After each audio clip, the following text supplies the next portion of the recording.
Hello, everyone. Welcome to another episode of Behind the Scenes, where we peel back the curtain to discover how Vidyard customers are using video and Vidyard to accelerate their business and make more human connections.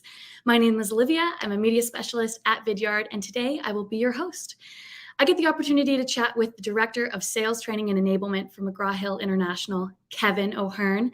Kevin leads skills training to a team of over 300 B2B SaaS salespeople across over 35 countries.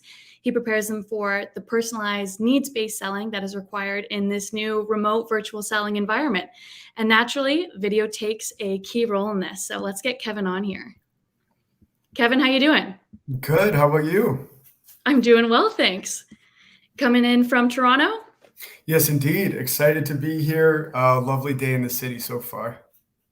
Well, I'm just an hour and a half down the 401 in London, so I'm sending good weather your way. Yeah, good Ontario vibes. Kevin, I have a ton of questions for you today, but I also want to remind our viewers that they can ask questions in the comment section. So if anyone has any questions, throw them in there and we'll pop them up on the screen, and Kevin would be more than happy to answer them for you. Let's get started.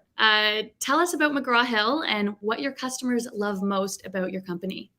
Oh, fantastic. So McGraw Hill is an education organization. We distribute trusted content across a number of mediums for our instructor, student, and professional audiences. And over the last little while, I would say the thing that our customers love the most is our support. So as you know, during the pandemic, a lot of businesses have changed.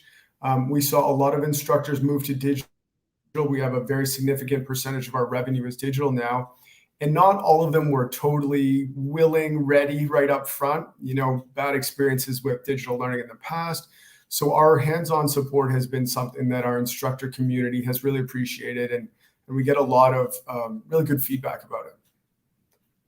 That's awesome. As a recent student myself, most of my experience with McGraw Hill has been a ton of textbooks, both physical copies and the online format, especially in university. But I'm a little familiar, but it's great to hear the back end of things a little bit.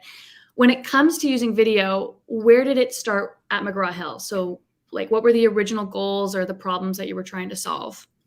Yeah, so this was really born out of the pandemic as well, right? So it comes around to March 2020 or so, and we start to see, especially in our Canadian business where this started, was we were having trouble hearing back from instructors. So people were inundated with emails, not just current clients, but takeaway clients, and your response rates were just plummeting. And so the thought was, how are we going to break through that email inertia, especially in that early part? And that prompted us to look at video solutions. So Vidyard was the one we landed on in a small capacity at the time. So we started with about licenses, and now we are 120 odd across international, another 150 or so in the US. So obviously it worked. Yeah, no, the video's proven across the board time and time again. This is a great use case example. I'm happy to hear it. You, in your role, how are you using video to enable your team? Yeah, so I think there are two sides to this. So one is I deal with our regional executives so that they understand the value proposition and get the licenses in the right hands, right? So who can make the most of this? Generally, your customer facers are the ones who are really well suited for video. So getting that buy-in up front and then helping our users understand when to use this. So thinking about our use cases. I start always with the virtual knock on the door. I still think that is our best use case. It's the most common one. It's, hey, Olivia, I know you're teaching chemistry and I haven't been able to catch you on campus, miss walking through the quad. I saw this and I thought of you, right? And those are the kind of videos that we started with. I think I help people understand where we go from there. So we look at video as a nice tool for scaled implementation. So again, videos that you can use over and over. So maybe a walkthrough of a platform, an explanation on how to pull a report, something like that for our instructor audience. I also look at this from an internal training perspective. So as we got into the pandemic, you saw the number of meetings skyrocket. So internally, you're having all of these meetings. It's taking up people's time, very resource intensive. What I try to direct leaders to do is create a video for 5 or 10 minutes if it's a one-way conversation, and then have a meeting that's half the time or a quarter of the time. You still get that personal engagement. You're just a little bit more thoughtful about the resource intensive nature of always getting the whole group together live for meetings. Even having that ability to like rewatch the video as well. Sometimes I'm not clicking on to what's needing to be caught onto right off the hop. So being able to go back, walk through that demo again, that's super helpful. Vidyard analytics. Do you use those at all on your end of things? Yeah, so that is probably more suited for our executive audience. So I like to keep them abreast of how people are using the tool, where people might need a little bit of a prompt, where we're seeing a lot of success. So I think our first year sales only use case saw about 50,000 video views across our business. And what to expect, we thought that that was fantastic, right? So you're starting to see reaching instructors you might not otherwise have reached. You start to see people sending a video that was sent to them to their 2 or 3 colleagues who also teach the same course. They're getting acclimated to McGraw Hill. And the analytics shed light on how we are getting our message out there. So you and I met a couple weeks back before, as a preliminary to our chat today, and you told me about an exciting new project that is in the works and is launching. Can you tell our viewers a little bit about that? Yes. So with the big rollout, especially with our US team jumping into the sales use case for the first time, I wanted to get a user community together. So this is a global community across our whole business in all regions that allows for best practice sharing, success highlighting, spotlighting of not just users, but of use cases and of new updates on the Vidyard. And it's a way to communicate with all of our users in one spot, but probably more importantly, a spot for them to communicate with each other. So this just rolled out within the last day or two. So we're very excited for this. I think my idea is that it becomes a self-sustaining community where people are posting their best practices and sharing with each other. Up front, we're going to do a little bit of incentivization to help that come to fruition. But before long, I imagine a great deal of sharing in this spot. And what kind of problems is this hub solving that existed prior? Email, just like it's a hard spot to always get a hold of your customers, it's hard to get always the attention of your internal audience by email, right? So you have to balance, especially from a position like this, what is worth an email, and then when is it too many emails that they're going to tune you out or treat you like a feed that could be deleted, right? So it's a spot to communicate with our users who are dialed into the tool, give them everything that they need without the abundance of emails flowing into them.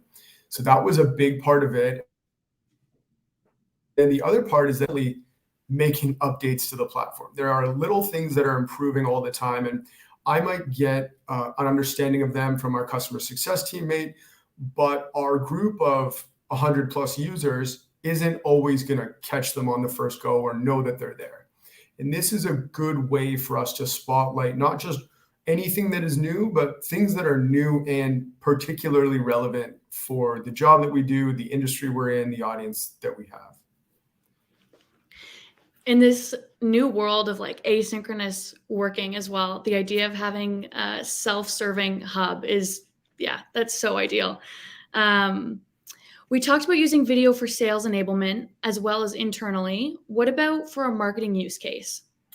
Yeah, so our US team had been doing this for a few years, and we are just jumping on this national right now, which is using Vidyard as the back end video player for our videos on our e-commerce site.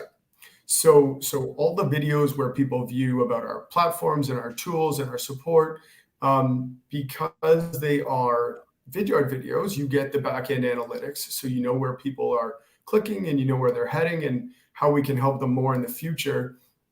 We also have started to dip our toes into videos sent out one to many. So the obvious advantage here is that not only are your marketing blasts more engaging because they have video, you're getting individual viewer analytics so that you know kind of, are your customers interested in this? Is there a way that we can support them going forward? That's awesome. I have a couple questions that we love to ask everyone on our behind the scenes live. But one of them is, if there was one piece of advice you could give yourself a year ago when it comes to using video, what would that be for you? Wow. I would say that get all of your training and support items set up front, right? So what we've seen is that our people are most successful when they feel like they have been well acclimated to the tool. And now some of that is on them to jump in, and some of that is on me to make sure they feel supported. And our customer success, person, Danielle, has done an awesome job of that. She is ultra supportive of me and all sort of my middle of the night asks for Vidyard things. But I would say that make sure you're clear on what the rollout is, who is going to have licenses, and then how they are feeling supported, not just on day one, but recurring support along their video journey. Yeah, that's great to hear that that's been your experience. Danielle's awesome. She's with Vidyard, for those of you tuning in. She's part of the team. Do you have a favorite tip to give our viewers to help them succeed on video? Yeah, I think it is that it's not going to be perfect ever. So don't sort of wait for things to be perfect. You wouldn't, in all likelihood, proofread an email 8 times before you sent it out to a new contact, new business, new business emails. So don't do that with video. It doesn't need to be perfect. Just get it out there, and then you're going to improve as you get more and more comfortable with the tool. But there's not a lot of improvement that's happened in any videos. So that would be my main takeaway for folks who are just jumping in. You're totally right. It's the proofreading the email that would never happen. So I maybe proofread an email once, but I recorded a video just the other day, and I'm still getting used to being on video. And man, I re-recorded it like 8, 9, 10 times. Finally, someone came into the room and said, what's going on? Like, are you rehearsing for a play? Like, you need to stop. But yeah, once you get comfortable, I feel like the imperfections also lead to the more authentic dynamic, because that's what you're trying to do with video. You're trying to break down that stiff wall between two people. And so the imperfections help nurse that. Yeah, and at McGraw Hill, it really suits our selling culture also, right? We aren't a scripted sales organization where you need to hit on XYZ buzzwords in this order in order to be successful. It is listening to our customers. It is discovering what their needs are and seeing if we can help. And a video where you say or ah a couple times doesn't take away from that at all, actually. So I do recommend that people get out there, get their videos out there. And if you trip up once or twice, I mean, you're human. Well, I am excited to hear more about how the internal hub goes for best practices and all the great content that you're producing in there. And it was a pleasure chatting with you today, Kevin. Thanks so much for your time. Awesome. Thank you so much for having me, and enjoy the rest of your day. Yeah, you as well.